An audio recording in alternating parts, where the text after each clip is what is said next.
Oke,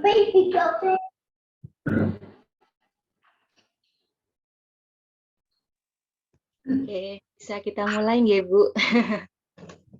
Sambil menunggu teman-teman mungkin nanti ada yang join lagi. Oke, silakan. Oke, Assalamualaikum warahmatullahi wabarakatuh. Selamat pagi Ayah Bunda dan teman-teman.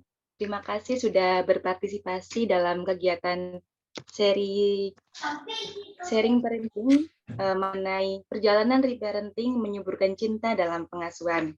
Nah, sebelumnya yang materi pertama ini ada Ibu Rinda Amalia, yaitu founder dari Teman Ibu Indonesia, yang membahas mengenai mengenal pelekatan, dasar cinta, dan rasa percaya. Nah, untuk sesi sharing kali ini, kita akan membahas mengenai komunikasi nyaman untuk cinta yang berkesinambungan oleh Ibu Praktisi Santi SPSI MPSI.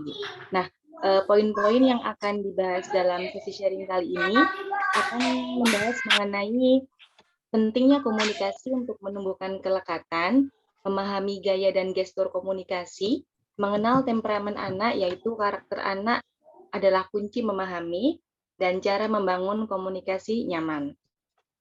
Dan bisa diketahui juga bahwa Ibu Santi ini adalah merupakan dosen psikologi Universitas Negeri Malang, juga sebagai seorang psikolog. Gitu nih, Bu. Oke, Bu Santi, bagaimana kabarnya, Bu? Beneran ya suara saya? Sangat kecil, Bu, suaranya. Oke, sudah? Teman-teman yang lain apakah sudah terdengar nggih? Kalau dari saya kecil suaranya. Masih kecil, Bu, suaranya. Oh, masih kecil, Bu.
Oke, sambil menunggu.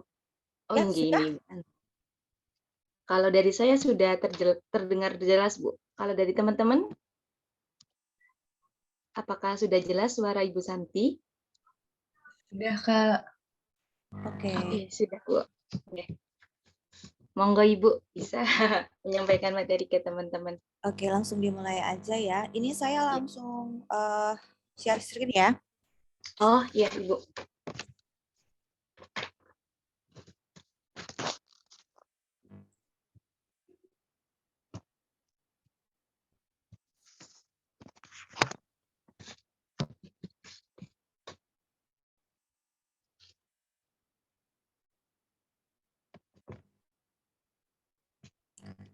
Oke, Assalamualaikum warahmatullahi wabarakatuh.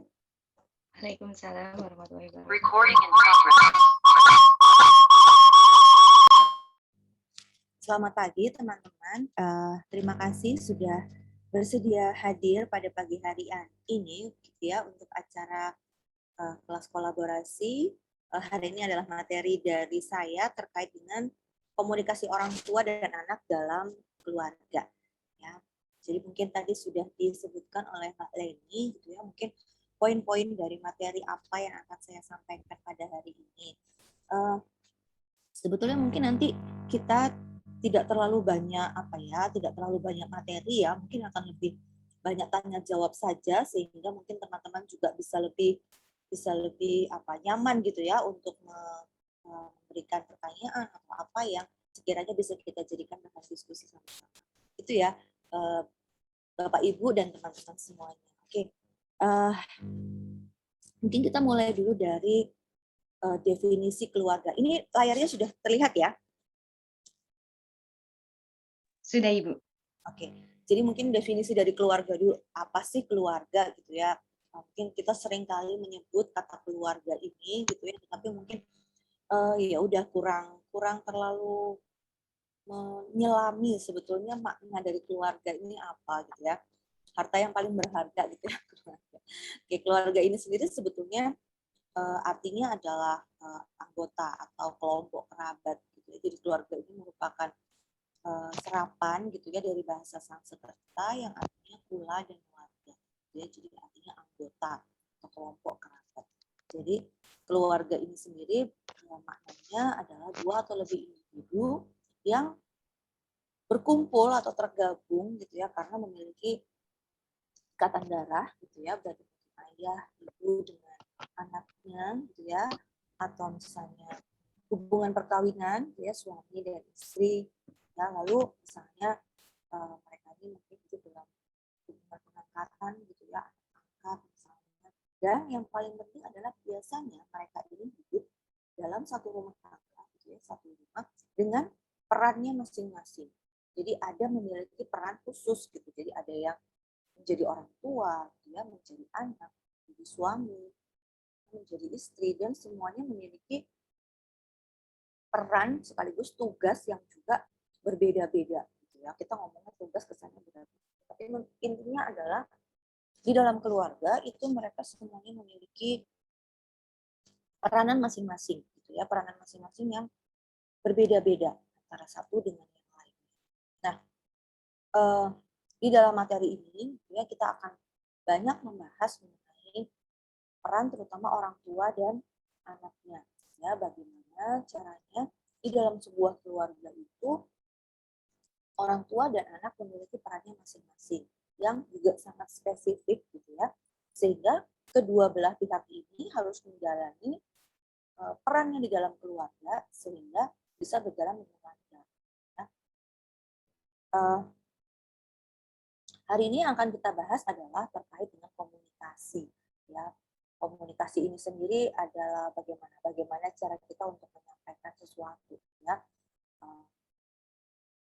terkait dengan penggunaan kata-kata misalnya, ya, atau juga komunikasi nonverbal berupa sikap tubuh, ya, sikap tubuh tentu saja misalnya kalau kita ngomong sama atau intonasi suara, ya, misalnya kita ngomong atau memanggil nama anak, misalnya ibu manggil nama anaknya Leni gitu misalnya, gitu ya, sama yang Leni gitu kan, pasti kan akhirnya kan apa ya, kesan yang didapatkan dari pemanggilan nama itu berbeda gitu. Kalau hanya sekedar Leni gitu, mungkin akhirnya hanya memanggil. Tapi kalau Leni yang udah suaranya udah tinggi gitu ya ibunya gitu, berarti kan kemungkinannya satu udah ada apa? Rasa marah di sana, mungkin tidak sabaran misalnya, atau ada sesuatu yang sangat penting yang ingin disampaikan. Jadi intonasi suara itu sendiri juga akan membedakan bagaimana cara seseorang itu menerima komunikasi. Lalu tindakan, ya, jadi tindakan untuk menciptakan harapan image. Jadi intinya sebetulnya ada tindakan-tindakan gitu ya di dalam komunikasi, mungkin termasuknya di dalam komunikasi nonverbal gitu ya, yang membuat kita itu mendapatkan pesan tertentu seperti misalnya pelukan gitu ya. Pelukan itu mungkin kita akan mendapatkan pesan bahwa oh kita tuh disayang, kita tuh dihargai. Atau misalnya kalau dipukul gitu ya, dipukul itu berarti apa yang ingin disampaikan dalam tindakan tersebut. Nah, dan intinya adalah bagaimana kita mengungkapkan perasaan, saling berbagi pengertian di dalam keluarga. Jadi sebetulnya bentuk komunikasi dalam keluarga itu tidak hanya sekedar orang tua ngobrol sama anaknya gitu ya, tetapi juga terkait dengan gesture, terkait dengan tindakan atau perilaku yang dilakukan baik dari pihak orang tua maupun pihak anak ya untuk mengungkapkan apa yang dipikirkan, apa yang dirasakan ya, sehingga kedua belah pihak ini saling memahami terkait dengan apa yang disampaikan oleh pihak lainnya.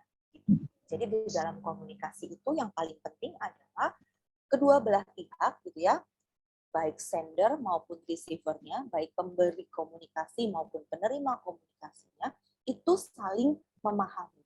Kalau misalnya ada pembicaraan, tetapi salah satu pihak gitu ya tidak bisa memahami atau tidak bisa menerima apa yang disampaikan oleh pihak lainnya, berarti belum disebut sebagai komunikasi.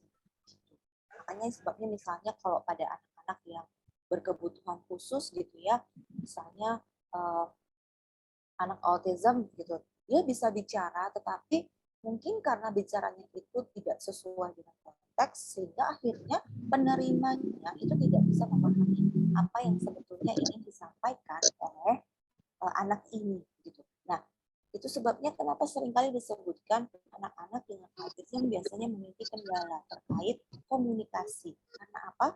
Karena bisa saja mereka kurang bisa mengungkapkan apa yang mereka pikirkan, apa yang mereka rasakan, sehingga bisa diterima oleh pihak lain. Oke, terkait komunikasi dalam keluarga ini sendiri. Kira-kira penting nggak ya kalau misalnya akhirnya kita menilik bahwa definisinya gitu ya, komunikasi keluarga itu seperti itu. Penting atau tidak? Mungkin kita langsung tanya jawab sekalian ya, sekalian sambil diskusi biar nggak ngantuk juga. Kalau misalnya nanti terlalu banyak mendengarkan saya ngomong, nanti ngantuk gitu ya kalau online gitu. Gimana? Kira-kira penting atau tidak sih komunikasi itu di dalam keluarga? Kalau menurut saya sangat penting, Bu. Kenapa Mbak Leni? Karena kalau nggak ada komunikasi itu kita nggak tahu apa yang sedang dirasakan oleh ayah, ibu, atau adik, kakak gitu. Jadi ya kayak diem-dieman, kayak lagi musuhan ya. Ya, karena kan sebetulnya bagaimana kita mengungkapkan apa yang ingin kita rasakan, kita pikirkan gitu ya, adalah melalui ya harus diomongkan gitu ya, kan kita juga bukan dukun ya yang bisa memahami apa yang dipikirkan kalau dirasakan oleh orang lain gitu. Sehingga ada beberapa poin terkait penting atau tidaknya komunikasi gitu ya di dalam sebuah keluarga. Karena kan mungkin kita tinggal di dalam sekarang itu kan sudah semakin banyak apa ya, banyak yang gadget gitu ya, yang punya gadget dan sebagainya gitu ya, sehingga akhirnya ibaratnya gadget itu menjauhkan yang dekat, sorry, mendekatkan yang jauh gitu ya, menjauhkan yang dekat. Karena apa? Karena seringkali kita sibuk sama gadget kita sendiri gitu ya, chatting sama orang yang mungkin tidak berada di depan kita gitu ya, tapi justru apa yang ada di depan kita misalnya itu terabaikan. Sehingga komunikasi ini sendiri menjadi hal yang penting. Tetapi kenapa? Ya, kenapa kok komunikasi ini penting? Selain bahwa itu tadi untuk membuat orang lain merasakan apa yang mengetahui, merasakan apa yang kita pikirkan atau kita rasakan. Kira-kira begitu.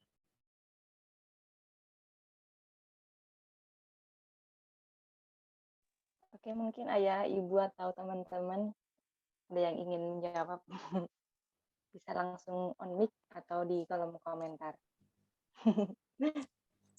Boleh di kolom komentar, nanti kita bisa sambil Iya. bahas ya. Oke, jadi sebetulnya di dalam komunikasi itu yang penting apa sih gitu ya? Yang penting apa di dalam sebuah komunikasi itu? Jadi kan komunikasi itu kan sebetulnya adalah bagaimana orang yang tepat gitu ya, orang yang tepat itu memperoleh memperoleh informasi yang juga tepat gitu ya, di dalam waktu yang tepat juga. Jadi memang di dalam berkomunikasi gitu ya, ada banyak hal yang harus kita perhitungkan. Ya, yang paling utama adalah yang paling penting di dalam komunikasi adalah intinya kita mendengarkan gitu ya. Mendengarkan itu kita mengungkapkan kepada orang yang menjadi penerima dan di dalam komunikasi ini sendiri bahwa kita ini saling mendengarkan di dalam komunikasi gitu ya. Karena mendengarkan ini ya berarti tidak hanya terkait dengan menggunakan telinga saja gitu ya, tetapi juga kita mendengarkan sekaligus berusaha untuk memahami ya, memahami apa yang ingin diungkapkan ya oleh orang yang kita ajak berkomunikasi. Di dalam keluarga, pentingnya komunikasi adalah agar tumbuh perasaan saling memahami dan menghargai antara orang tua dan anak terutama. Ya, karena itu tadi kita saling mendengarkan, oh apa sih yang dirasakan oleh orang lain gitu ya, apa yang dipikirkan oleh bapak saya, oleh ibu saya, gitu ya, apa yang dirasakan dan dipikirkan oleh anak saya. Nah, sehingga di dalam keluarga yang terdiri dari orang tua dan anak ini, ya, tumbuhlah rasa saling memahami dan menghargai. Ya. Walaupun misalnya akhirnya tidak selalu harus menggunakan kata-kata itu tadi ya, karena sebetulnya komunikasi ini sangatlah luas. Ya, dia terkait juga dengan gesture verbal, terkait juga dengan bagaimana kita berperilaku, gitu ya, sehingga akhirnya adalah poin, gitu ya, terkait saling memahami dan menghargai untuk menumbuhkan rasa saling menghargai dan memahami antara orang tua dan anak. Ya. Terus yang kedua juga komunikasi dalam keluarga antara orang tua dan anak ini fungsinya juga untuk menumbuhkan pada anak. Pada saat anak merasa didengarkan, pada saat anak merasa dia merasa dihargai oleh orang tuanya, ya, dia memiliki rasa percaya kepada orang tuanya, ya, sehingga akhirnya anak ini juga menumbuhkan sikap yang positif, baik pada dirinya sendiri maupun kepada orang lain yang ada di sekitar. Anak yang positif itu yang seperti apa sih kira-kira, gitu ya? Mereka yang positif biasanya adalah mereka-mereka yang juga memiliki rasa penghargaan dan pemahaman kepada lingkungan sekitarnya. Ya. Jadi karena dia sendiri menerima hal-hal yang baik, tanda kutip gitu ya, sehingga hal-hal yang baik juga yang dia berikan atau dia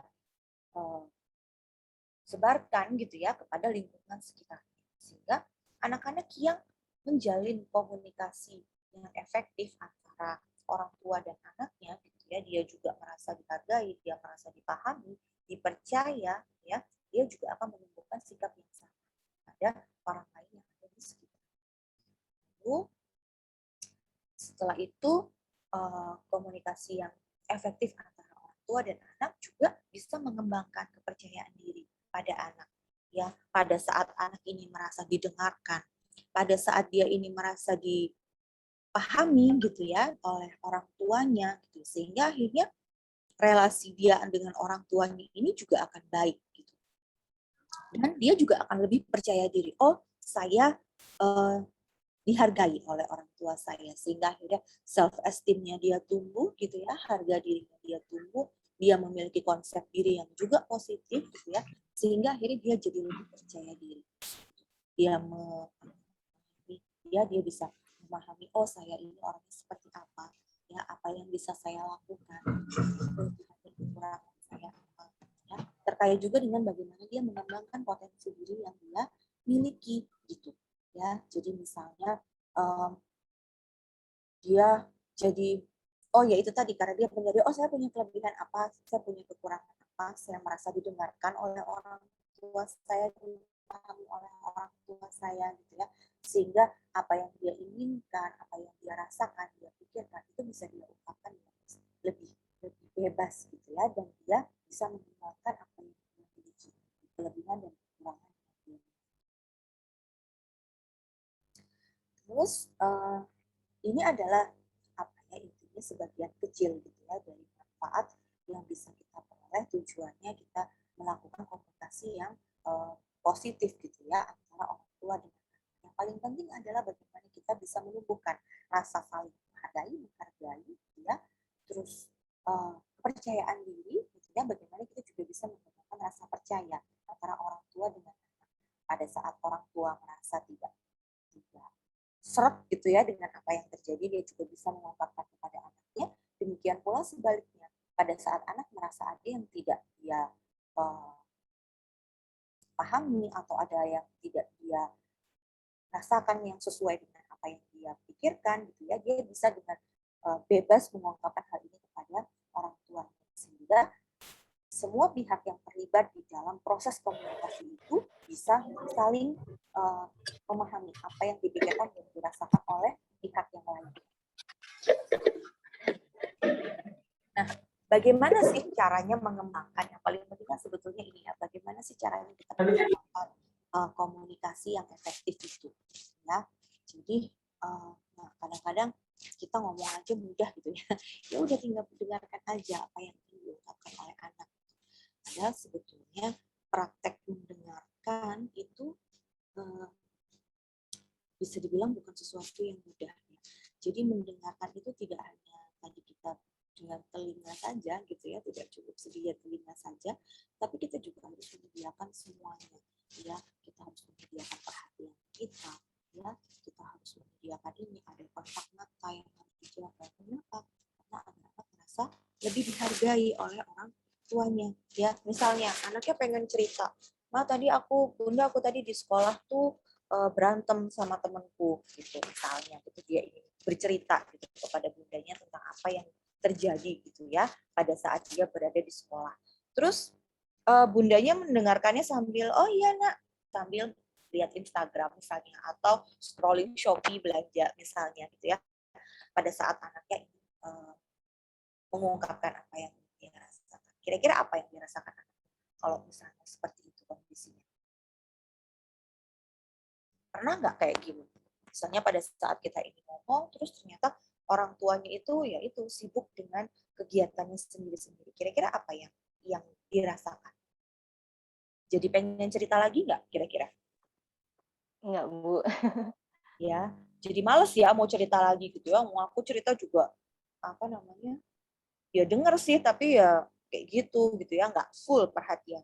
Padahal sebetulnya di dalam komunikasi yang efektif, terutama one on one gitu ya, antara orang tua dengan anak, ya penting untuk membuat anak merasa didengarkan gitu ya.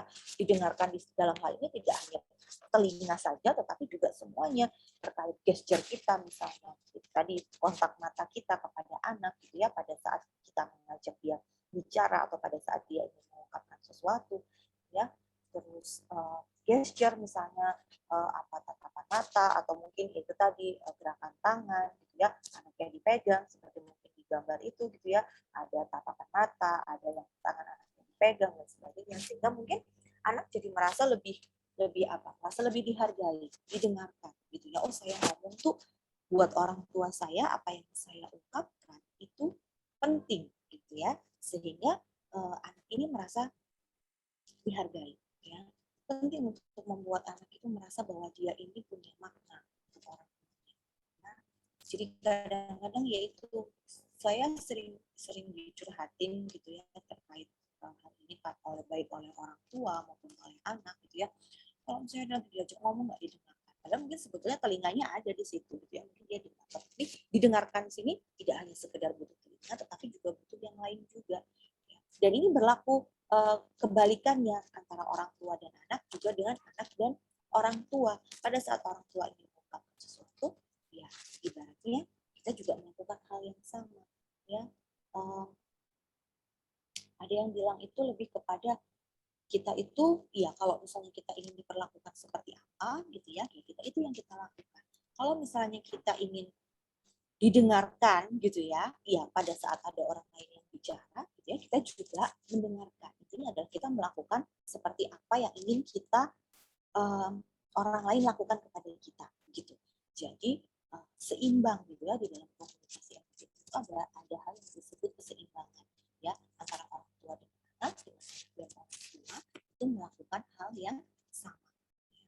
Listen in the way you like to be listened. Kita mendengarkan seperti bagaimana cara kita tuh ingin didengarkan, itu caranya seperti apa. Kalau kita juga merasa tidak nyaman pada saat kita ngomong, terus ada orang yang misalnya itu tadi dia lihat Instagram atau scroll Shopee pada saat kita bicara gitu ya, anaknya diajak ngomong malah main Mobile Legends misalnya gitu ya, kan nggak nyaman juga untuk kita. Anak kita juga merasa seperti itu ya pada saat dia bicara dan kita tidak sepenuhnya mendengarkan apa yang dia ungkapkan, ya pastinya akan merasa ada perasaan yang tidak dihargai. Sehingga penting untuk mendengarkan apa yang diungkapkan dan menjaga kontak. Lalu yang selanjutnya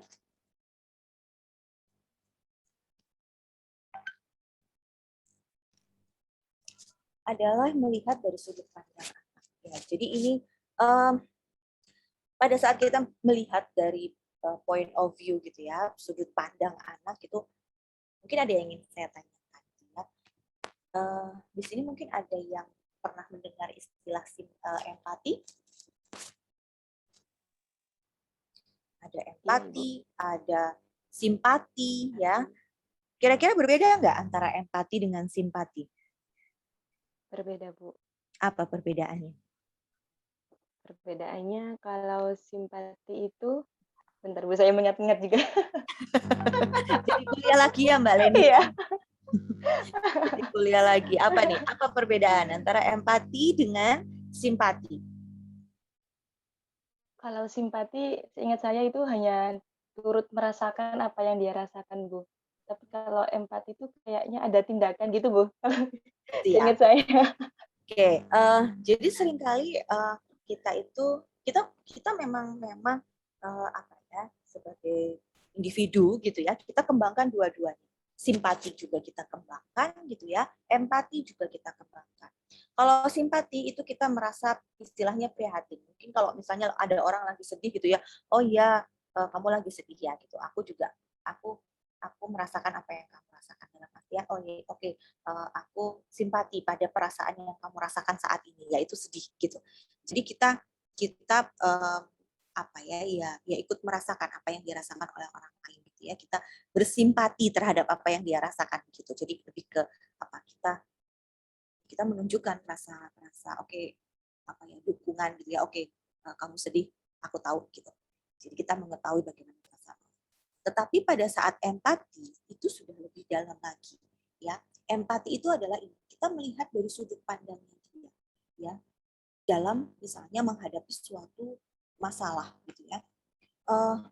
Kadang-kadang misalnya antara orang tua dan anak itu memiliki sudut pandang yang berbeda terhadap suatu masalah. Misalnya ada anak, dia ini belajar masak gitu ya. Dia ini lapar gitu, terus dia tuh masak Indomie misalnya. Tapi ternyata pada saat dia masak Indomie itu, dia terus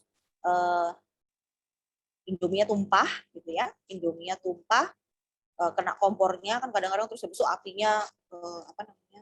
Wup gitu ya, keras gitu, terus akhirnya biasanya kalau pada saat ada kondisi seperti itu, yang dilakukan orang tuanya biasanya gimana? Marah nggak kira-kira? Ada yang marah, Bu. Ada yang nggak marah, apa-apa. ada yang marah, ada yang gimana sih gitu ya, kok kayak gitu ya. Tapi sebetulnya marahnya orang tua ini itu kenapa? Karena dia merasa cemas kan ya. Karena dia merasa cemas, takut mungkin anaknya kenapa-napa gitu ya, karena ketumpahan air Indomie panas itu kan juga ya sakit ya. Jadi apa namanya, marahnya orang tua ini tadi mungkin karena dia merasa cemas.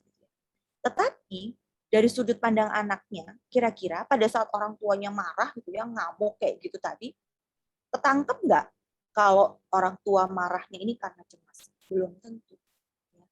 Dari sudut pandang anak bisa saja akhirnya dia merasa orang tuaku ini loh nggak percaya sama aku kalau aku tuh bisa masak misalnya.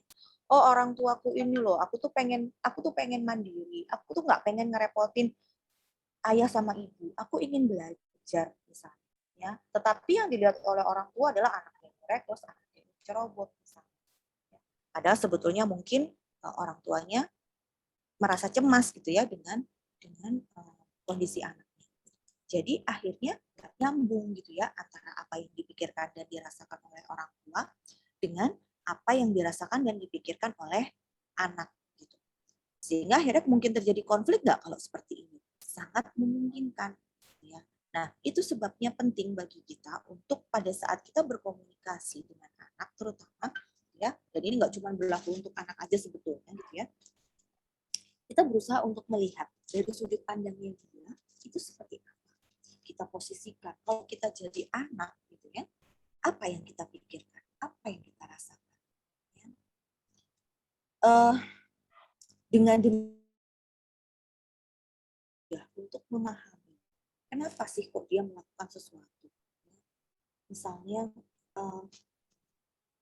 anaknya ini kemarin saya sempat dapat kasus gitu ya, sempat dapat cerita ya sebetulnya bukan kasus karena mungkin bukan terkait psikologi, tapi jadi ada teman saya gitu ya yang anaknya itu di sekolah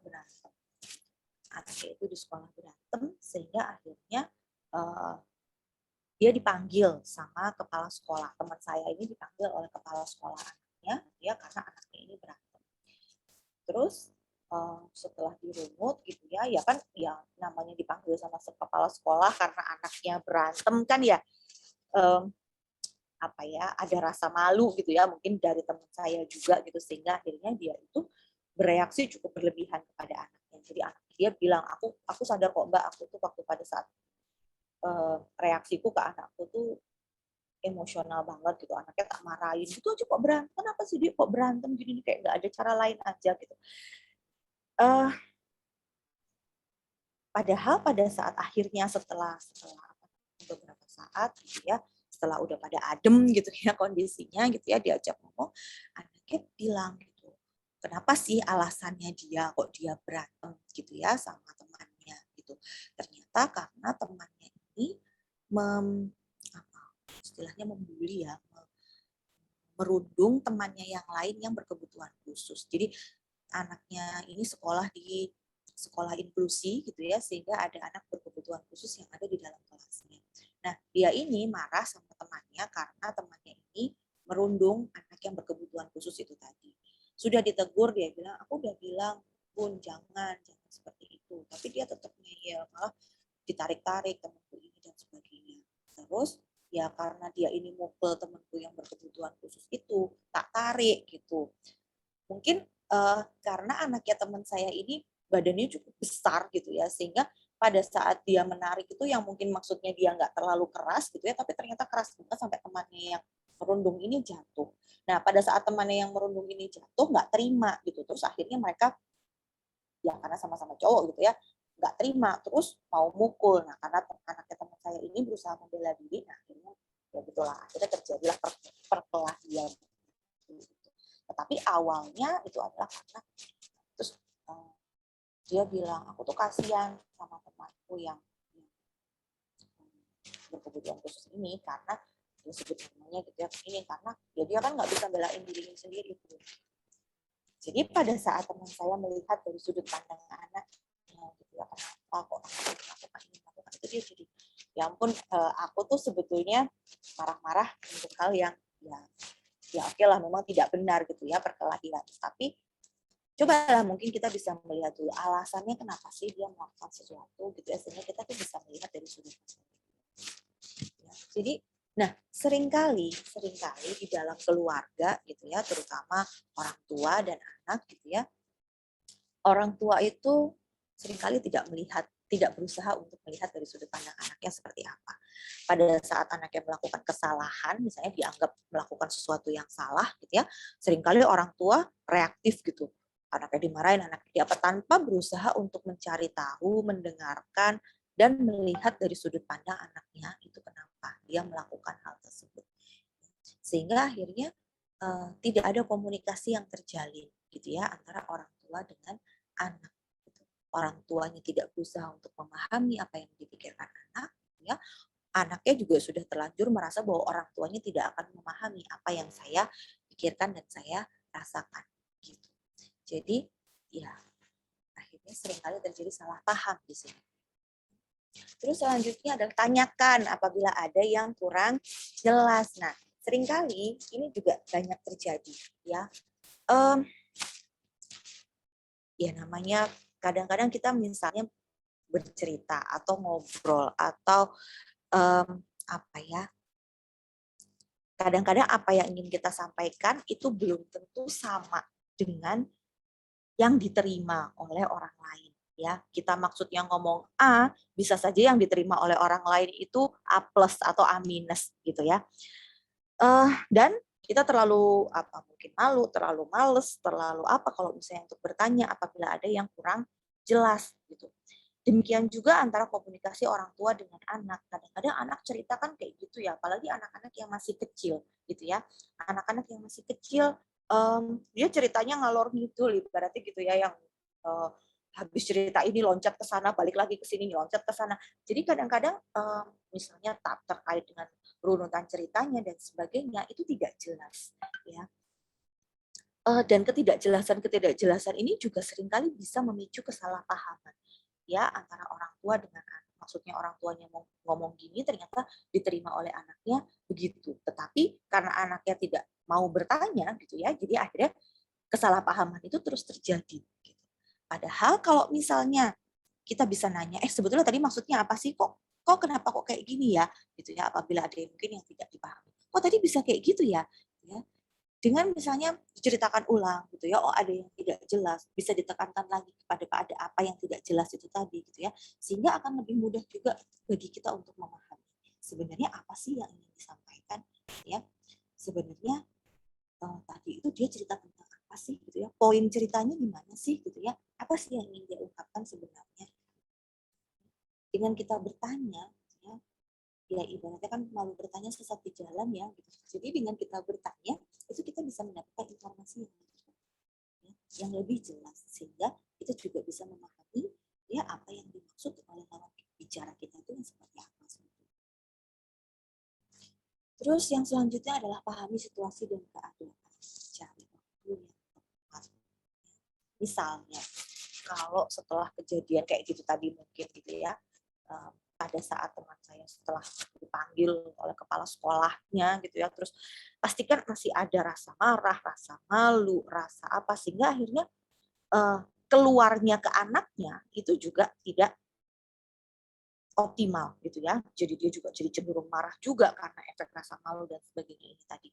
Nah, makanya kalau misalnya dalam pengasuhan anak gitu ya, pada saat kita ini merasa tidak nyaman, pada saat kita ini juga merasa sedang tidak enak hati gitulah istilahnya gitu ya, mungkin sebaiknya kita berhenti dulu, istirahat dulu gitu ya, ibaratnya tuh didemsik gitu ya, kita endapkan dulu gitu, baru pada saat suasana hati kita juga sudah lebih baik gitu ya, pada saat sudah ada situasi yang tepat, keadaan yang tepat gitu ya, waktu yang tepat untuk kita bicara, baru kita bicara. Terutama ya karena jangan sampai emosi sesaat yang kita rasakan, rasa marah sesaat yang kita rasakan itu akhirnya mempengaruhi efektivitas dari komunikasi yang kita lakukan dengan anak. Ya. Kayak misalnya mungkin pada saat anaknya sedang tantrum juga gitu ya, anaknya lagi tantrum misalnya pada anak-anak yang usianya masih balita misalnya gitu ya, atau misalnya masih anak-anak awal gitu ya, dia tantrum gitu ya, nggak mungkin juga diajak berkomunikasi, itu nggak mungkin ya. Jadi akhirnya ya apa yang harus kita lakukan ya kita tunggu dulu gitu ya, kita tunggu dulu sampai anaknya sudah lebih tenang, sampai anaknya misalnya diem gitu ya, atau mungkin dikasih susu dulu misalnya, atau dikasih makan dulu biar kenyang gitu ya, sehingga pada saat anaknya ini sudah tenang, sudah merasa nyaman ya, sudah merasa aman, baru kita ajak dia bicara. Ya. Kenapa sih Dek kok tadi? Kenapa sih Dek kok tadi? Ya. Pada saat dia sudah berada dalam suasana hati yang lebih baik, ya, kemungkinan dia untuk menjawab, kemungkinan dia untuk mengungkapkan apa yang dia rasakan dengan lebih baik juga, itu akan jauh lebih besar. Bila dibandingkan pada saat kita masih marah gitu ya, sehingga akhirnya keluarlah mungkin kata-kata yang akhirnya nantinya mungkin bisa juga akan kita sesali gitu ya, kita cenderung marah, kita cenderung emosional gitu ya, sehingga akhirnya mungkin bisa saja yang seharusnya tidak terungkapkan jadi terungkapkan. Gimana sih gitu aja kok misalnya, atau adiknya marah-marah terus, padahal mamanya juga sebetulnya marah-marah terus misalnya kayak gitu. Jadi sebaiknya kita menunggu sampai kita mendapatkan situasi yang tepat, keadaan yang tepat gitu ya, waktu yang tepat ya. Kayak misalnya lagi di mall misalnya gitu ya, ada anak tantrum ngamuk minta mainan misalnya gitu ya, mungkin bisa pada saat sudah di rumah sudah tenang, coba diajak bicara, masuk kok adik harus nangis gitu ya, pengen banget ya mainan itu misalnya. Jadi kita juga bisa mengajak untuk memahami juga situasi dan kondisi seperti apa gitu ya, terus waktu yang tepat untuk berkomunikasi dengan efektif itu yang seperti apa. Nah terus mungkin ini terakhir tapi bukan apa namanya, karena ditaruh di terakhir bukan berarti nggak penting ya, justru ini merupakan adalah sesuatu yang paling penting dalam komunikasi yang efektif antara orang tua dengan anak, yaitu menyesuaikan gaya komunikasi kita itu dengan usia dari anak. Anak ngomong sama anak balita beda dengan ngomong sama anak yang mungkin usianya sudah mulai masuk SD, kelas 1, kelas 2. Ya. Ngomong sama anak kelas 1, kelas 2 SD mungkin berbeda juga gitu ya dengan ngomong sama anak yang sudah mungkin kelas 4, kelas 5. Ya. Beda juga nanti dengan ngomong pada saat anaknya sudah kelas 6 atau kelas 1 SMP sudah memasuki usia remaja. Ya. Ngomong dengan anak-anak yang remaja gitu ya SMP mungkin juga akan berbeda dengan ngomong anak remaja yang SMA. Ya. Gitu seterusnya. Ya. Jadi usia anak itu akan sangat menentukan gaya komunikasi seperti apa yang ingin kita terapkan. Ya, bagaimana cara mengkomunikasikannya itu juga akan berbeda. Ya, apa yang ingin kita ungkapkan pada anak-anak dengan anak-anak yang sudah remaja, gitu ya, mungkin akan berbeda. Jadi ada apa ya? Ada waktunya juga gitu. Kalau misalnya pada anak-anak yang masih kecil misalnya gitu ya, kira-kira untuk umur 2 tahun gitu ya, 3 tahun, kita ngomong dengan apa?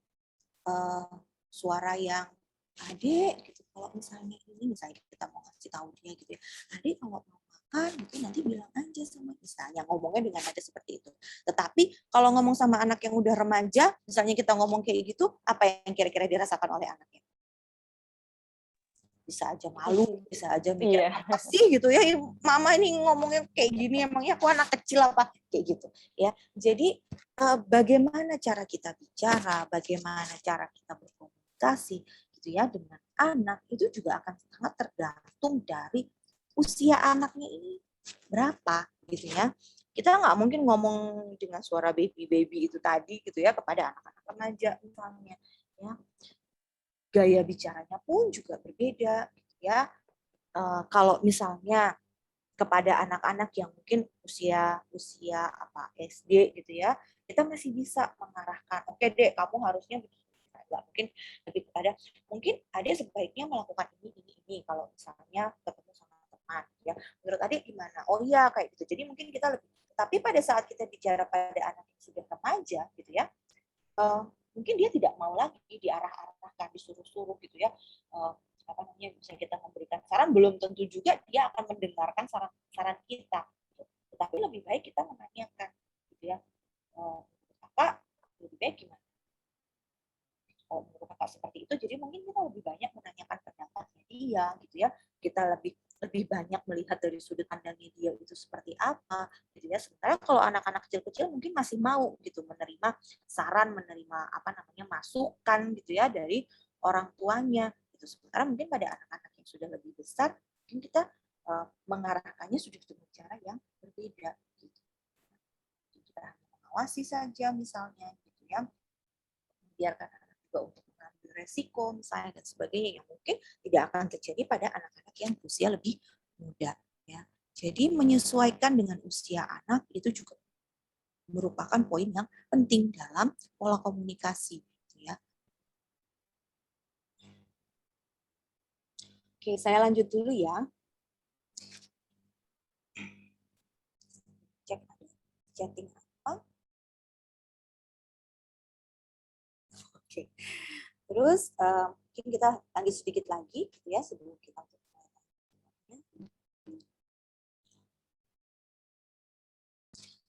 ini adalah mungkin beberapa hal dari apa yang tidak boleh dilakukan gitu ya oleh orang tua pada saat kita berkomunikasi gitu ya. Kalau kita ingin menjalin komunikasi yang efektif dengan anak gitu ya, apa sih do and don'ts-nya gitu. Kalau tadi do-nya, yang sekarang don'ts-nya yang nggak boleh, kira-kira sebisa mungkin itu tidak boleh dilakukan ya pada anak. Yang pertama adalah mengancam atau mencemooh ya. Mengancam itu misalnya kayak gimana contohnya? Mengancam anak. Nanti kalau misalnya adik nggak diem gitu ya, misalnya anaknya tantrum, nangis nih gitu ya, adik nggak diem, nanti mama masukkan ke kamar, dikunci misalnya gitu. Atau apa?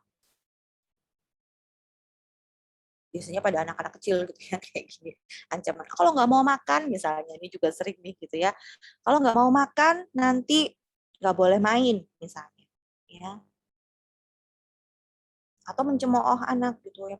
Gitu aja kok nggak bisa sih Dek, gitu aja kok nggak bisa sih Kak. Gitu. Itu kan gampang banget misalnya. Ya, gitu aja kok nggak bisa. Gitu aja kok nangis misalnya. Ya, gitu aja kok marah-marah. Ya, mencemooh.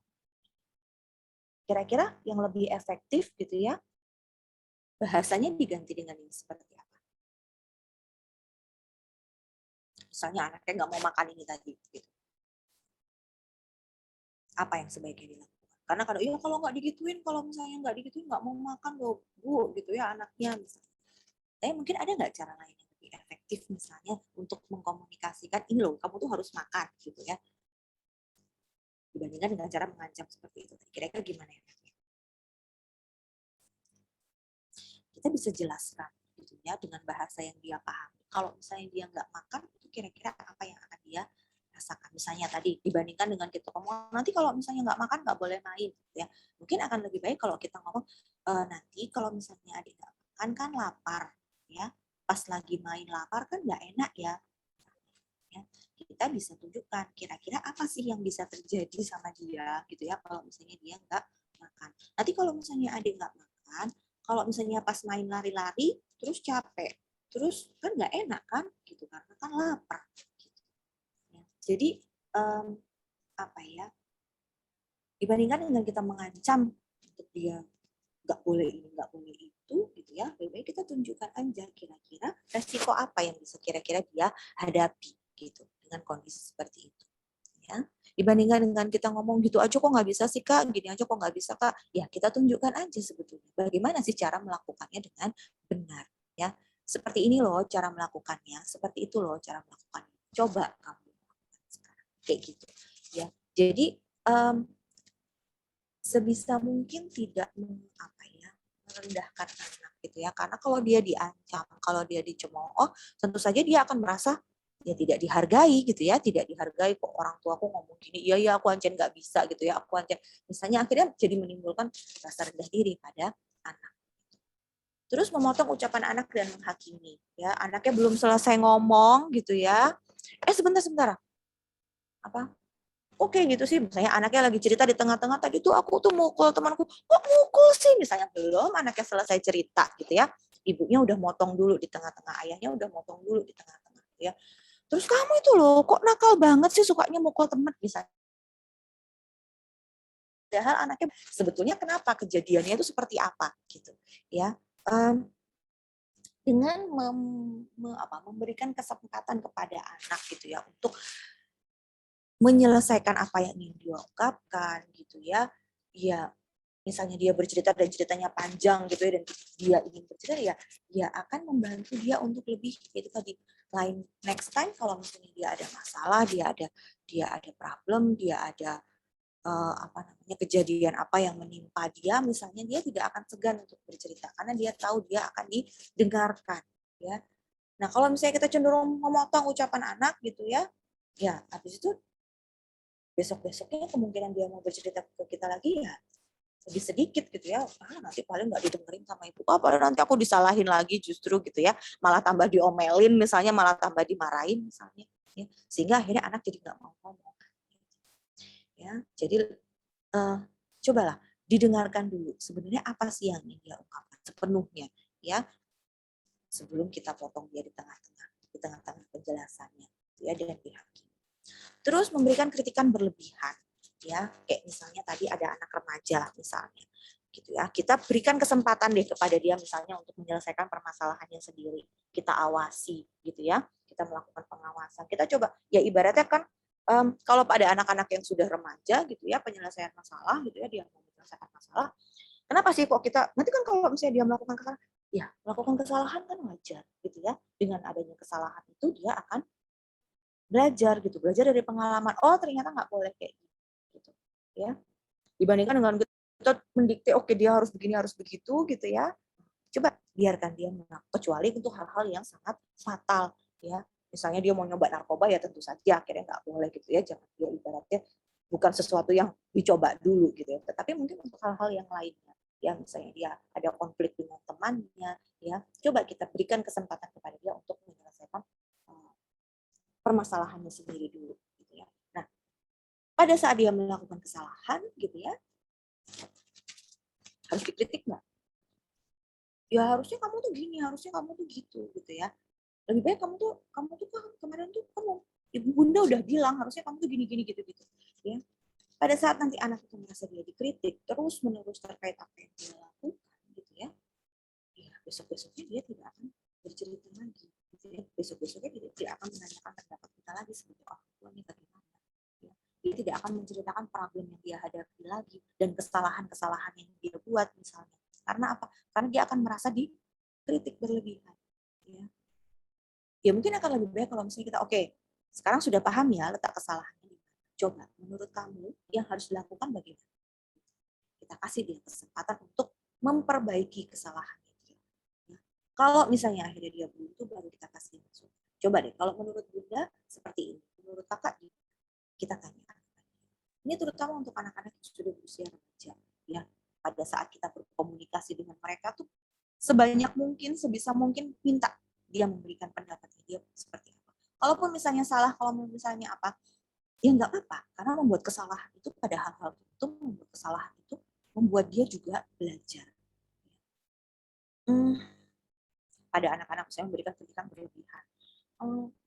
Apa baju seragamnya kok kotor banget gitu ya, atau misalnya nata bukunya kok jangan kayak gitu Kak, nata bukunya kayak gini misalnya, sesuai dengan keinginan kita. Padahal mungkin buat dia menata buku dengan cara seperti itu lebih mudah misalnya gitu ya, untuk dia menemukan buku-buku yang dia butuhkan misalnya. Kadang-kadang kan orang tua sangat kritik gitu ya ke kamarnya anaknya, terus lihat kamar anaknya dianggap oleh orang tuanya berantakan misalnya.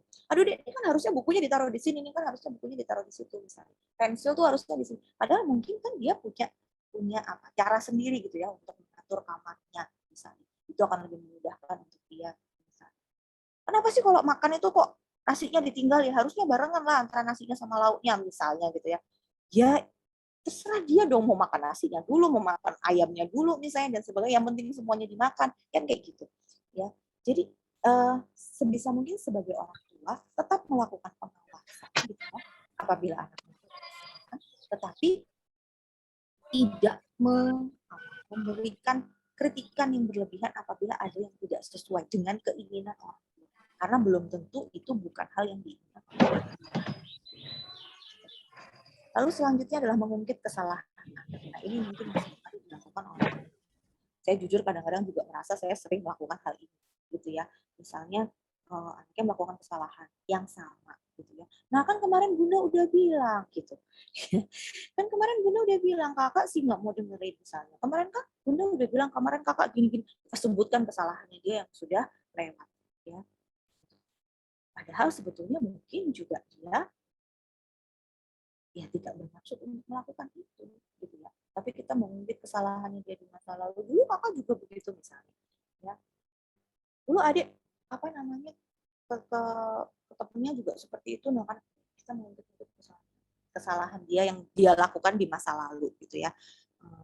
Misalnya padahal kesalahannya mungkin nggak ada nyambungnya sama apa yang dia lakukan, sekarang kita ungkit, lah dulu kamu gitu sih, padahal kan ya nggak nyambung gitu misalnya. Sering seperti itu tanpa kita sadar.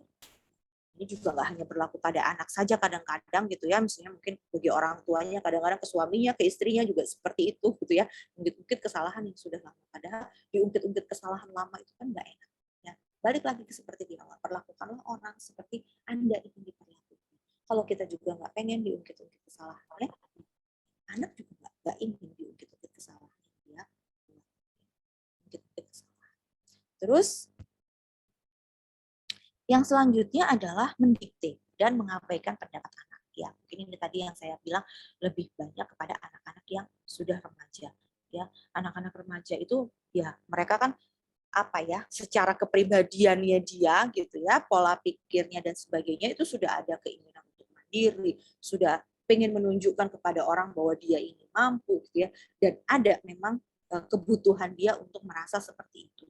Sehingga pada saat orang tuanya mendikte gitu ya, kamu harus begini, kamu harus begitu gitu ya, seringkali anak ini satu tidak mendengarkan gitu ya, dua pura-pura mendengarkan tapi juga tidak dilakukan gitu ya, yang ketiga didengarkan dan dia secara sadar tidak melakukan.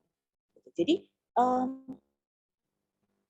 ya apa ya, ya, sikap cenderung melawan gitu ya, itu akan selalu ada. Kita bagaimana kita menyesuaikan dengan kondisi itu. Kalau misalnya kita tahu anak tidak suka dikte, berarti apa yang harus kita?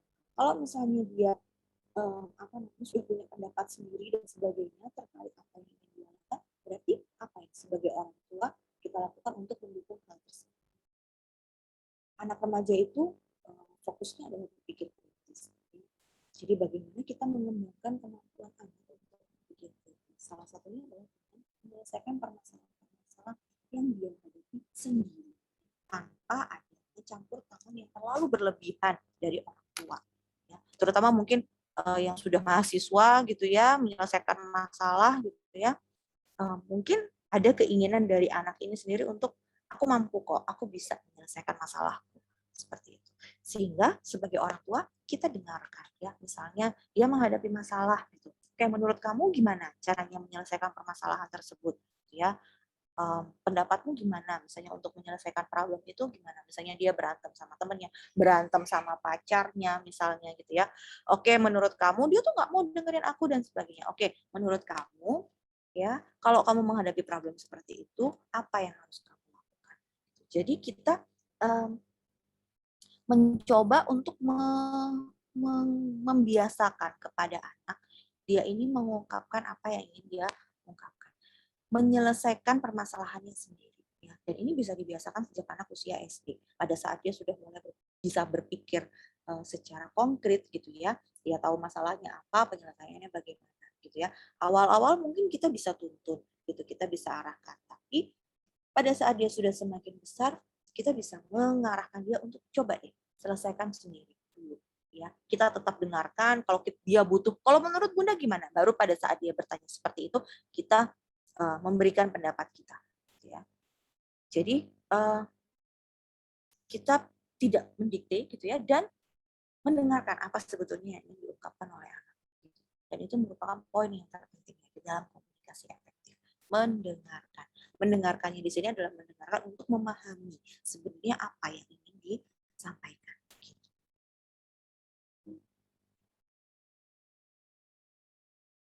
Ya, jadi sebetulnya mungkin materi saya sampai sini dulu gitu ya, dalam artian mungkin kita nanti bisa lanjutkan dengan diskusi gitu ya, sehingga bisa lebih jelas lagi sebetulnya apa sih yang ingin diketahui oleh teman-teman yang ada di sini gitu terkait komunikasi antara orang tua dengan anak ya. Ya, good relationship starts with good communication. Jadi di dalam sebuah hubungan gitu ya, komunikasi yang baik, komunikasi yang efektif gitu ya, itu akan merujuk kepada hubungan yang juga efektif. Baik itu hubungan di dalam keluarga ya, antara orang tua dengan anak maupun dalam hubungan kita yang lain. Oke, gitu, terima kasih banyak. Saya kembalikan kepada Mbak Leni selaku moderator. Baik, Ibu. Terima kasih banyak Ibu sebelumnya atas materi yang sudah disampaikan. Jadi lebih menggambarkan ini, Bu, bagaimana sudut pandang anak ketika orang tua berkomunikasi kepada anak gitu. Jadi kayak, oh iya benar, ini yang saya rasakan dulu ketika orang tua saya ngomong kepada saya yang ini, oh iya saya menangkapnya seperti ini, tapi orang tua saya menangkapnya berbeda kan, jadinya. Ya, ya dan itu seringkali terjadi ya, seringkali terjadi. Iya. Karena kan terutama mungkin di Indonesia ya, kita tuh mungkin jarang ngomong memang gitu ya. Lebih banyak ya jadi tunjukkan aja dengan perbuatan, tapi kadang-kadang gitu ya nggak cukup gitu hanya dengan perbuatan saja, juga harus dengan kata-kata gitu. Jadi komunikasi itu makanya ada dua gitu ya, komunikasi verbal dan non-verbal. Non-verbal tok juga nggak pas, verbal tok juga nggak pas gitu ya, sehingga harus dua-duanya secara berkesinambungan gitu ya Mbak Leni ya. Iya Ibu. Ya, mungkin ini ayah bunda atau teman-teman mungkin ada yang ingin ngobrol santai gitu, didiskusikan dengan Ibu Santi, boleh banget. Boleh raise hand dulu atau langsung di kolom komentar.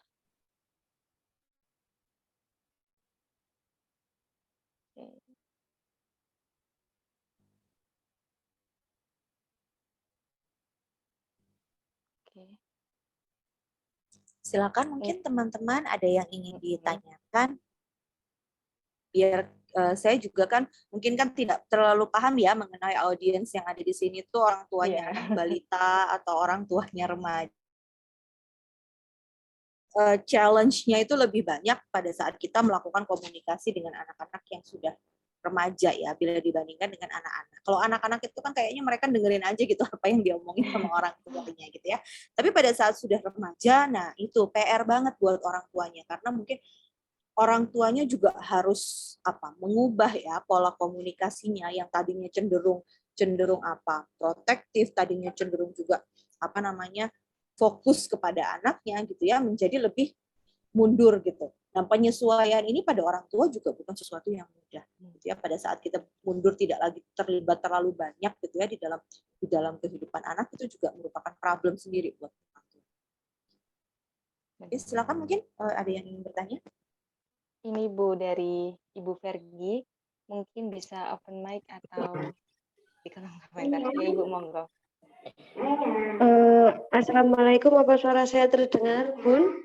Iya, sudah terdengar. Ya, terdengar. Silakan. Saya ini kan punya bayi ya, balita umurnya belum genap 2 tahun itu gimana sih caranya biar mengurangi kayak bentakan atau cubitan ke anak, soalnya anaknya tuh aktif sekali gitu loh kan, itu kadang terkesan kayak hiperaktif dari anak seusianya yang lain gitu loh Bun. Gimana caranya? Matur nuwun Bunda. Baik, terima kasih Ibu. Ya, memang kalau punya anak umur 2 tahun nih challenge-nya adalah anak-anak umur segini itu banyak kegiatan fisiknya ya Bu ya. Gitu. Iya. Kadang-kadang orang tuanya juga capek juga ya Bu ngejar-ngejar. Untung saya juga sudah berlalu Bu, jadi anak saya sekarang sudah besar-besar nggak ngerasa kayak gitu lagi. Tapi begini Bu Vergi, selama ini anaknya laki-laki atau perempuan Ibu? Perempuan. Oke, biasanya sebetulnya anak perempuan itu cenderung lebih mudah gitu ya. Biasanya cenderung lebih mudah untuk diajak diomongin gitu sebenarnya cenderung. Tapi begini, kalau bisa jangan melakukan Bu, fisik ya Ibu ya. Mungkin kayak misalnya dicubit kan sakit Ibu kalau dicubit mau nggak Bu? Enggak. Ya, dicubit kan sakit Ibu. Ya, kalau bisa sih jangan dicubit ya Ibu ya. Karena kan kalau dicubit itu kan ya anak jadi merasa dan hukuman fisik ini sebetulnya bukan merupakan hukuman yang efektif ya Ibu ya. Jadi hukuman fisik ini kan menimbulkan luka yang cukup besar pada anak gitu ya, secara fisik maupun secara mentalnya, tetapi efek jangka panjangnya itu hampir tidak ada gitu. Jadi tidak efektif sebetulnya memberikan punishment secara fisik. Kalau misalnya anaknya umur 2 tahun lari-lari dan sebagainya, mungkin memang anak umur segitu memang wayahnya lari-lari ya Ibu ya. Alhamdulillah gitu anaknya bisa lari-lari. Tapi kalau misalnya memang pada saat Ibu merasa lelah gitu ya, pada saat Ibu merasa capek gitu, mungkin bisa disupkan dulu Ibu, misalnya minta bantuan kepada ayahnya gitu ya, sehingga kayak tadi yang saya bilang, situasi yang tepat gitu, pada saat kita sendiri juga sedang merasa tidak nyaman gitu ya, capek gitu, kita menghandle anak itu juga akhirnya jadi tidak optimal gitu Bu. Kalau misalnya kita lagi happy gitu ya, menghadapi anak itu mau anak kayak gimana aja tuh hayu aja gitu. Tapi kalau misalnya pada saat kita lagi capek, memang mungkin anaknya cuman nangis sebentar aja tuh kita yang udah sepaneng banget, dan itu merupakan hal yang wajar ya. Nah, bagaimana caranya kita untuk mengatasi hal itu? Kita rehat sejenak dulu. Mungkin bisa dengan menghela nafas panjang misalnya gitu ya, relaksasi sebentar, 1-2 menit gitu ya, kita tarik nafas panjang. Oke, apa yang harus kita lakukan nih gitu ya, nafas dulu gitu ya, biarin anaknya lari dulu deh gimana dan sebagainya, baru coba dialihkan perhatiannya. Adek coba ibu punya mainan apa misalnya, bunda punya mainan apa nih, bunda punya ini loh, punya apa, misalnya diajak ngapain atau ditunjukkan buku, ayo kita baca buku sama-sama yuk gitu ya. Kalau misalnya baca buku sama-sama tuh kan mungkin kan nggak perlu ngejar-ngejar karena anak kan sama-sama duduk gitu ya, anaknya di pangku biar nggak kemana-mana gitu ya, terus kita bacakan buku yang menarik misalnya ya, dengan banyak gambar misalnya ya, terus atau kegiatan-kegiatan yang lebih apa mudah gitu ya, atau misalnya mungkin pas ibunya juga lagi sibuk nih gitu ya, ibunya lagi masak misalnya, anaknya lari-lari gitu. Coba deh anaknya diajak gitu ya, dikasihlah kerjaan gitu ya yang ini. Kalau dulu saya lagi masak, anak saya ribet, saya kasih dia apa? Sisa-sisa apa namanya? Sisa-sisa kupasan wortel, sisa-sisa kupasan ini. Coba deh nih apa namanya? Main pakai ini gitu. Karena itu senang gitu, kayak gitu dia merasa dilibatkan gitu ya. Coba ini masukkan ke dalam panci deh gitu, padahal ya sebetulnya nggak akan kita pakai juga gitu ya. Coba ini pindahkan ke sini, ke panci sini misalnya kayak gitu. Jadi kita ajak dia terlibat.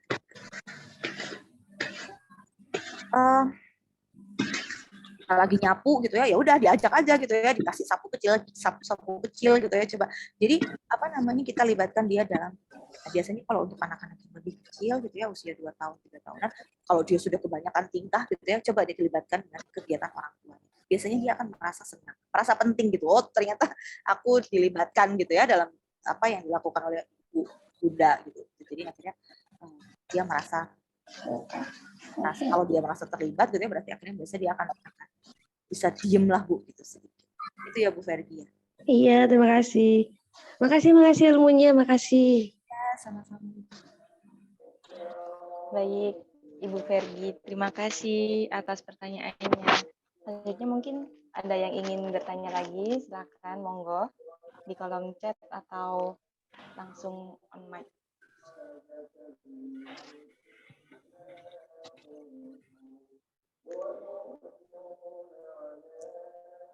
Ini tadi ada yang bertanya kepada saya Bu lewat nanti saya bacakan aja G. Oke, silakan Mbak. Anaknya ikut di sini G.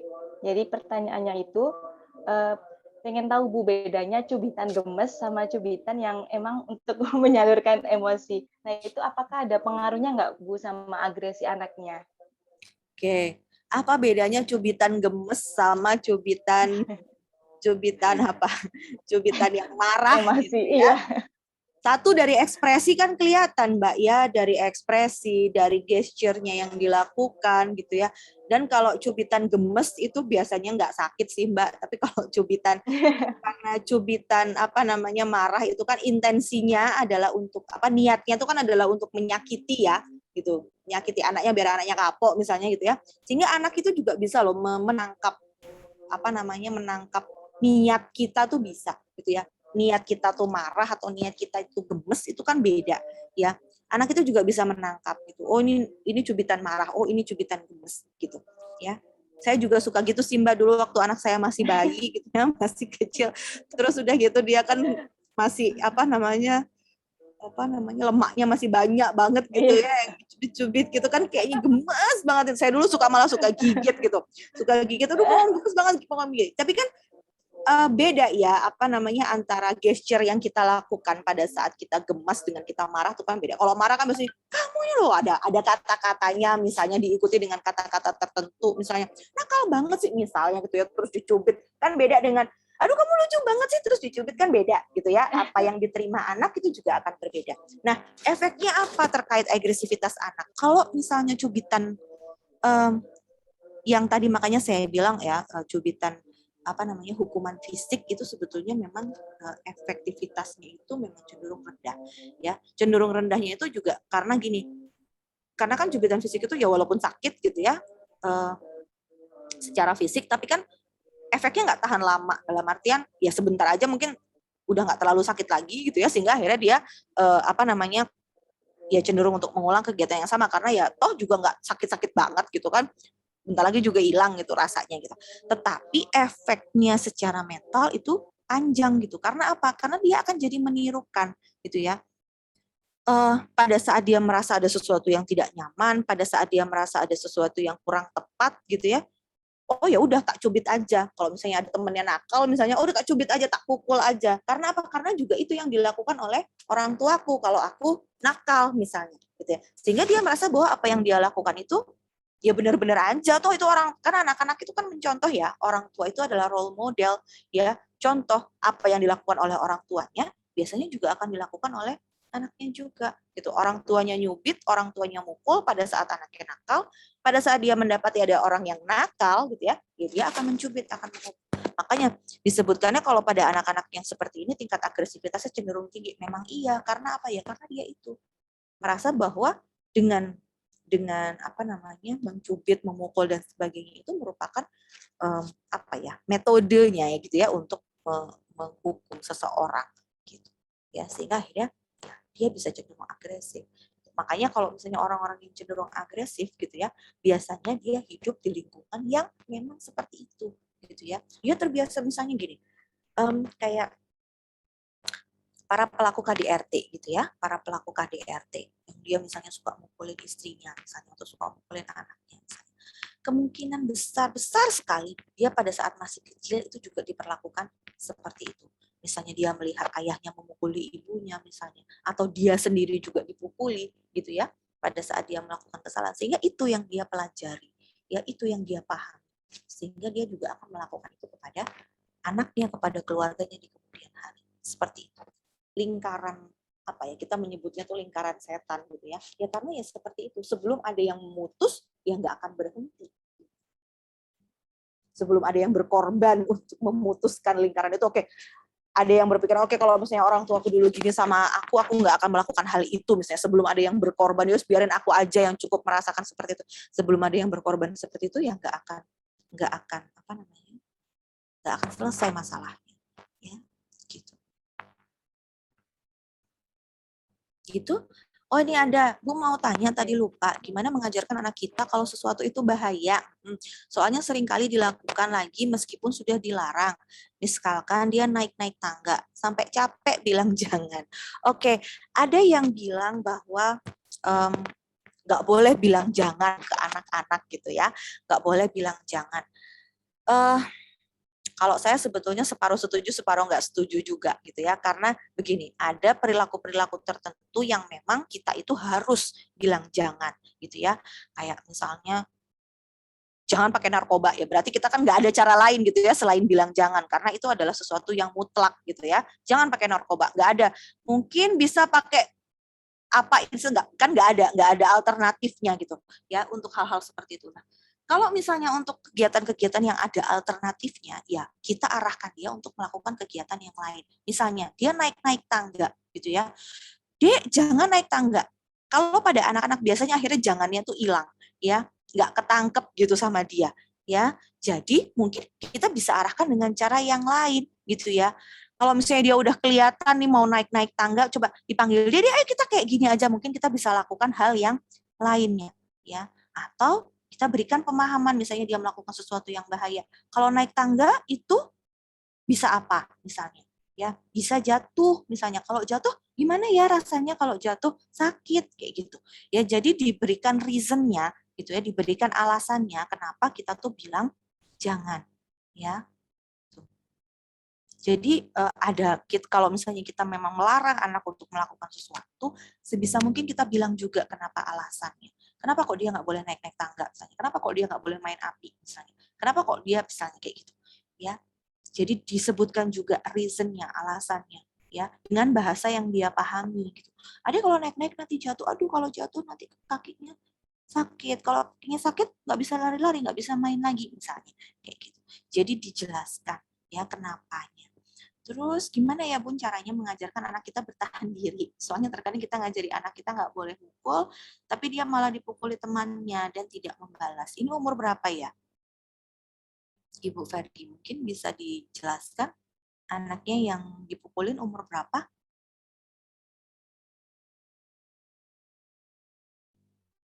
Umur 2 tahun.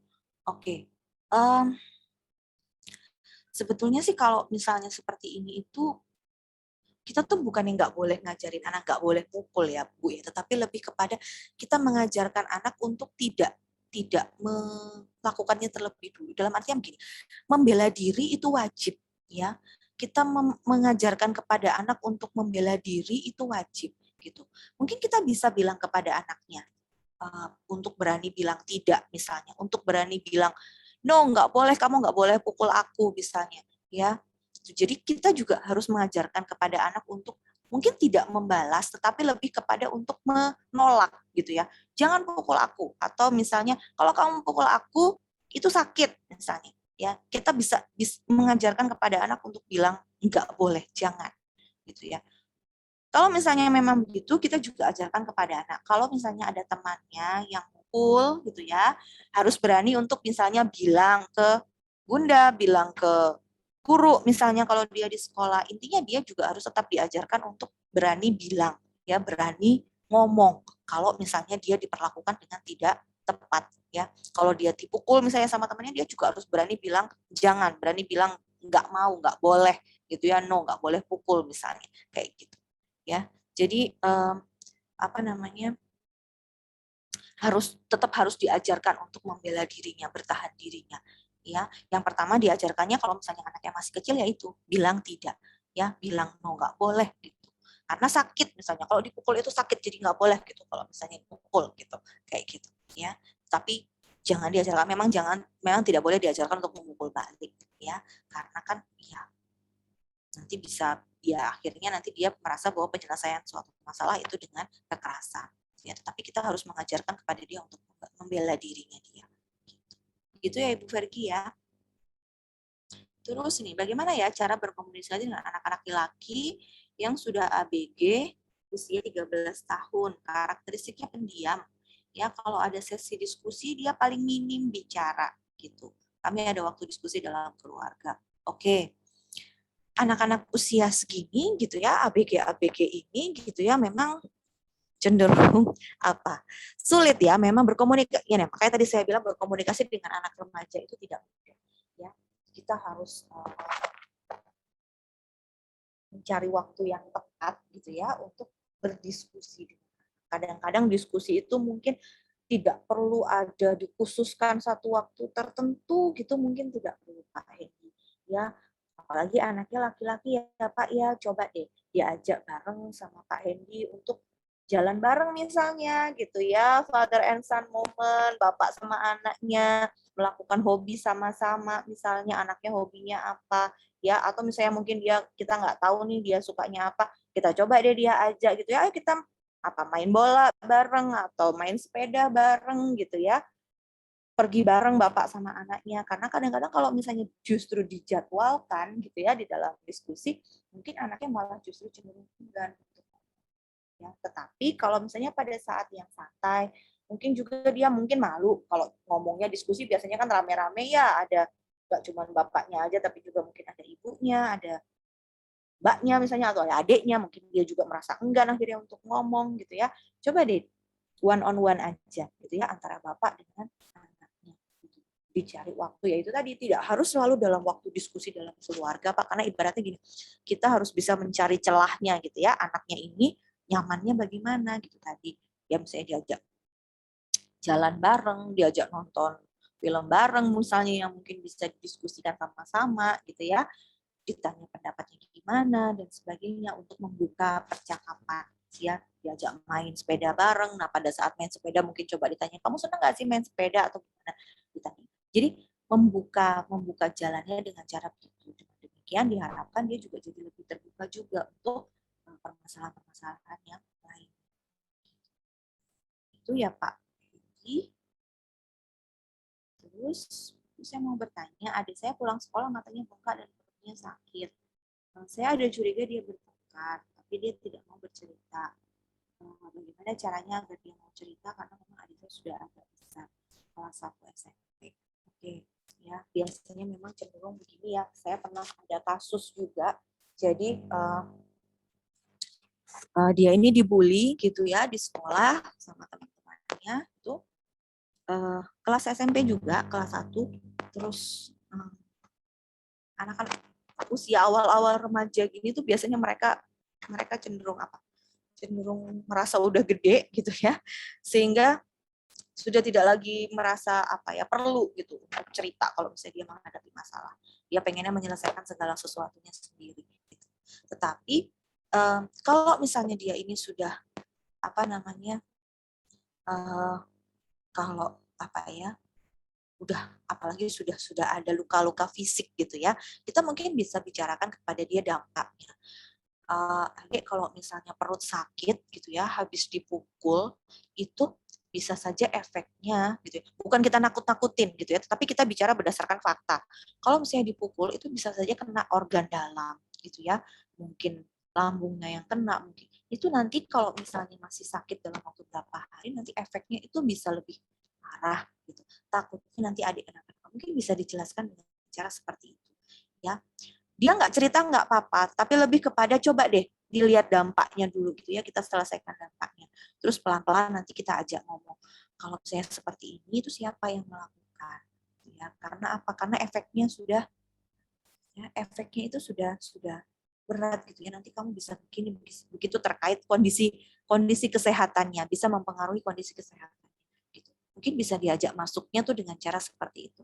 Karena memang ya begitu. Kalau misalnya ada anak-anak yang misalnya gitu ya, dia bertengkar, berantem atau mungkin dibully gitu ya. Anak-anak itu jarang mau cerita karena itu tadi dia merasa malu ya.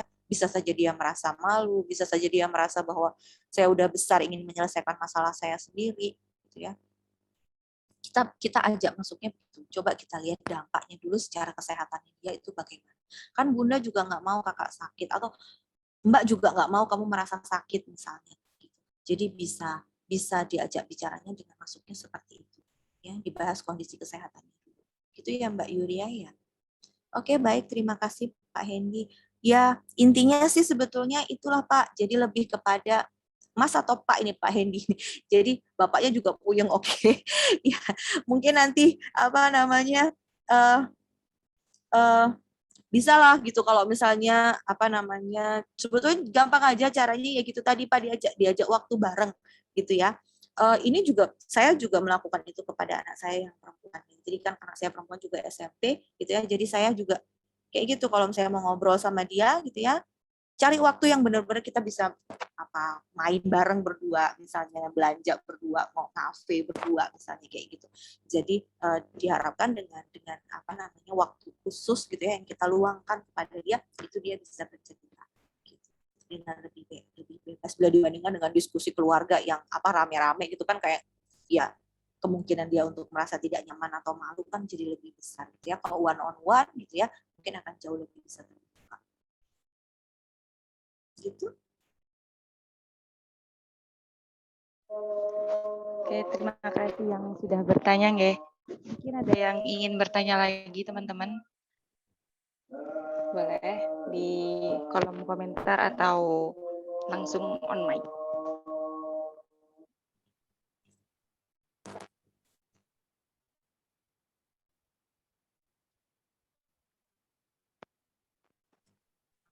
Saya juga sebenarnya penasaran sih, Bu. Pengen bertanya, nggak apa-apa ya? Silakan Mbak Reni, silakan. Oke. Jadi kan tadi yang disampaikan oleh Ibu dari materinya itu terkait dengan bagaimana sih orang tua untuk berkomunikasi ke anaknya gitu nggih, Bu. Nah, kalau dari saya pertanyaan itu bagaimana sih yang kita putar balik gitu loh, Bu, sudut pandang anak ke yang orang tua. Nah, karena banyak nih Bu di sekitar saya itu pola asuh dari orang tuanya itu masih menggunakan pola asuh yang turun-temurun dari dulu nenek kakeknya, dan yang dimana kalau dulu tuh kan yang masih otoriter ya Bu ya, pola asuh otoriter dan sebagainya. Nah, saya juga memahami bahwa orang-orang tua yang masih di lingkungan sekitar saya itu menggunakan pola asuh itu karena ya minimnya informasi terkait parenting dan sebagainya gitu loh Bu, karena juga masih di pelosok desa gitu kan. Nah, itu efeknya juga ke anaknya, jadi anaknya itu ya yang Ibu bilang tadi, bisa jadi kurang percaya diri dan kurang menghargai, memahami gitu. Tapi ada satu lingkaran setan tadi itu sudah ada nih di anaknya yang sudah sadar bahwa ini nggak boleh nih diteruskan ke bawahnya nanti, ke keturunannya gitu kan. Nah, tapi si anak ini kan masih seumuran saya ya Bu ya, jadi masih sebagai anak lah, statusnya sebagai anak. Dia ingin bagaimana sih untuk berbicara ke orang tua, karena canggung ya Bu ya, di keluarga itu tuh karena pola asuh yang seperti itu, jadi anaknya tuh kayak pengen memulai obrolan tapi canggung, tapi ingin menciptakan lagi, kita ayo ngobrol seperti keluarga yang harmonis gitu loh. Itu bagaimana ya Bu ya, sebagai anak cara kita untuk menciptakan momen itu di dalam keluarga. Oke, berarti ini anaknya sudah besar Iya. ya, ibaratnya sudah Iya. besar, terus apa namanya ingin membuka jalan gitu ya, sehingga bisa Iya. berkomunikasi dengan lebih baik dengan orang tuanya. Oke, sebetulnya mungkin caranya hampir sama gitu ya dengan yang tadi saya ungkapkan kepada Pak Hendy. Ya, cari waktu yang tepat untuk bisa bicara one on one. Ya, misalnya pas lagi sore-sore nyantai-nyantai sambil nonton apa, misalnya kegemaran ibunya apa nih yang kita bisa masuk gitu ya, nonton Ikatan Cinta misalnya gitu ya, nonton sinetron bareng gitu. Walaupun mungkin kita tuh nggak seneng banget nonton sinetron gitu ya. Coba deh, mungkin kita juga bisa masuknya dari situ gitu ya. Nonton sinetron bareng atau nonton acara bareng yang mungkin digemari oleh ibunya gitu ya. Membuka pembicaraannya dari situ. Mungkin dalam artian mungkin nggak bisa langsung ya Mbak ya, dalam artian nggak bisa langsung yang dari hati ke hati. Mungkin kita bisa hal-hal yang ringan-ringan aja dulu ya. Ya kayak tadi itu jalan ceritanya gimana sih Bu? Filmnya ceritanya ya apa kayak gitu misalnya. Bukan nggak nonton dari awal, coba deh Ibu ceritain gimana kayak gitu.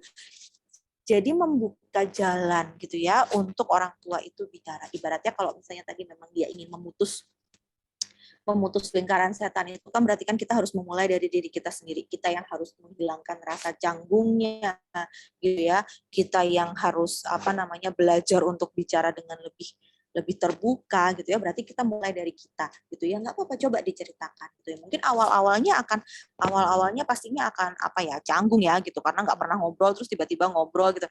Tapi kalau nggak dimulai dari sekarang mau kapan lagi gitu. Ya, orang tua juga semakin tua dan ibaratnya begini, mungkin akan sulit bagi kita untuk membuka obrolan, tapi bukan tidak mungkin gitu. Ya, kita mungkin bisa mulai dengan hal-hal yang ringan-ringan aja dulu, ya. Yaitu tadi ngobrolin acara TV misalnya, atau misalnya mungkin kan sekarang banyak ya hal-hal yang bisa dibuat bahan obrolan, misalnya kita tanyakan ke ibunya, menurut ibu Bu Putri itu gimana misalnya gitu ya. Pak Sambo itu gimana misalnya gitu ya. Bu, BBM naik tuh gimana menurut ibu? Larang ya Bu segala sesuatu saiki misalnya kayak gitu. Jadi kita coba membuka percakapan gitu ya dengan orang tua. Pelan-pelan dengan kita juga membuka percakapan dengan topik-topik yang ringan gitu ya, ringan dulu gitu, baru setelah itu kita masuk ke hal-hal yang lebih pribadi gitu. Kita bercerita dulu tentang masalah kita apa. Bu, aku kemarin di sekolah, misalnya aku di kampus, misalnya aku di mana, di tempat kerjaku gitu ya, ada kejadian kayak gini kayak gitu ya. Baru setelah kita bisa masuk, bisa ngomongnya sudah lebih enak, nah itu dirutinkan. Jadi kita coba cari waktu di satu hari itu yang kira-kira ibunya juga sudah longgar gitu ya, sudah nggak melakukan kegiatan yang berat-berat pada saat santai-santai misalnya gitu ya, kita bisa ajak pergi bareng. Ayo Bu pergi pengajian sama-sama, misalnya ibunya ke pengajian ikut misalnya dan sebagainya kayak gitu. Jadi ya memang kita sendiri yang diawali dari kita dulu untuk membuka pembicaraan gitu ya, untuk membuka percakapan kayak gitu ya. Itu yang dulu saya lakukan juga dengan ibu saya gitu. Jadi kan ya mungkin kan generasinya juga sudah beda gitu ya, ibu saya gimana tapi ya saya pikir kalau tidak dimulai dari kita, dari mana dulu gitu. Dan itu awal-awalnya saya ngajak ngobrolnya juga gitu, kita ngobrol yang santai dan sebagainya, sampai sekarang akhirnya ibu saya ke saya itu juga semuanya diomongin gitu ya. Saya juga ngomongin sama ibu saya apa saya ada. Jadi memang perlu dan nggak singkat gitu ya Mbak, butuh waktu berapa puluh tahun gitu ya untuk saya bisa sama ibu saya begitu terbuka gitu. Tapi ya itu butuh waktu, tapi hasilnya insya Allah membuat bahagia intinya gitu ya. Tapi memang ya kita harus memulai gitu. Ya karena kalau kita mengharapkan orang tua kita yang memulai, kayaknya mungkin enggak gitu ya. Jadi harus dimulai dari kita gitu. Gitu ya Mbak Leni ya. Iya Ibu, soalnya kan kalau dalam status keluarga kan anak, jadi kayak masih ada di bawah orang tua gitu kan Bu, jadinya agak ada rasa mungkin iya. Apalagi orang tua dulu gitu ya, kan pola asuhnya cenderung otoriter itu tadi gitu ya, sehingga akhirnya mereka selalu memposisikan diri mereka itu di atas anak gitu, dan kita juga harus memaklumi kondisi tersebut karena mungkin itu yang mereka dapatkan dari orang tua mereka, dan nggak seperti sekarang yang banyak sekali informasi parenting yang bisa kita baca dengan mudah gitu ya, dan murah gitu ya. Ya akhirnya kita juga harus memaklumi juga kondisi seperti itu gitu ya. Berarti kita yang harus membuka jalannya gitu ya Mbak. Iya Ibu. Ibu terima kasih banyak. Sama-sama. Mungkin ada yang ingin bertanya lagi untuk satu pertanyaan terakhir.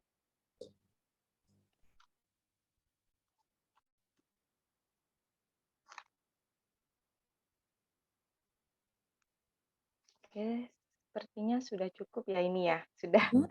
Oh oh Mbak Nabila, Nabila Oke, Harisen. silakan. Boleh Mbak Nabila. Selamat pagi Bu Santi. Selamat pagi, Mbak. Ini mumpung sudah ada yang beberapa membuka topik tentang komunikasi dengan remaja gitu ya Bu. Tadi ada sih beberapa poin yang saya cukup relate gitu, karena kebetulan juga punya adik yang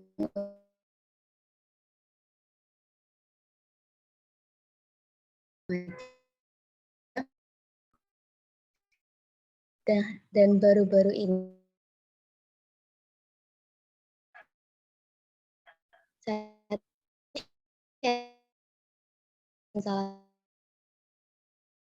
teman saya juga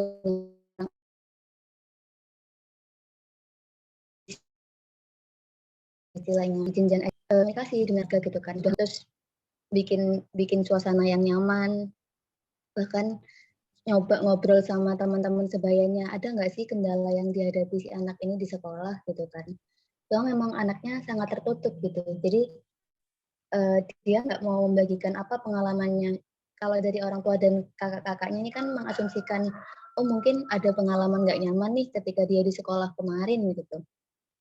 Tapi karena benar-benar nggak tahu dan guru-guru pun nggak tahu juga, guru teman nggak ada yang tahu, jadi kayak sudah mentok untuk menggali, terus akhirnya yang ditawarkan di situ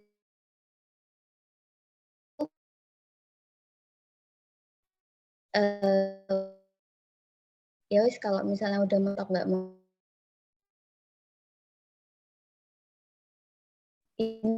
nggak mau, ada opsi lain yang ditawarkan nggak, temanya ini emang nggak tahu mau ngapain atau gimana itu tua kakaknya gitu sebagai Tadi gitu ya, dia mau ngapain gitu. kalau yang maksudnya yang sudah sempat disampaikan dari teman saya ini sudah ditanyakan gitu, cuma memang anaknya pokoknya nggak mau gitu, itu apa yang Oke. disampaikan. Berarti maksudnya mungkin dia sendiri juga masih belum, kan kadang-kadang ada ya anak yang dia udah jelas dia nggak mau sekolah, tapi karena dia pengen, aku pengen les aja yang ini untuk memperdalam ini kan ada anak yang ibaratnya sudah punya gambaran ke depan gitu ya, dia tuh sebenarnya pengen ngapain. Berarti kalau misalnya sebetulnya dia tidak ada, maksudnya dia sendiri juga nggak tahu arah dan tujuannya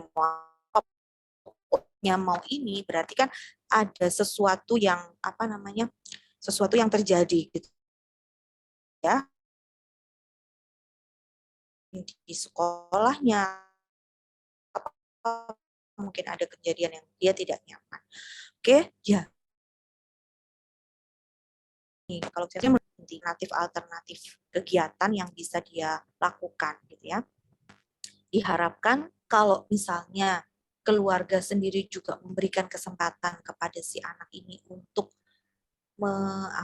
ibaratnya healing lah ya, mungkin dia tadi yaitu tadi dia ada problem yang dia juga tidak bisa mengungkapkan gitu ya, dia nggak tahu harus gimana dan dia juga nggak ngerti dia harus berbuat apa kalau dia tidak sekolah gitu ya, dengan ada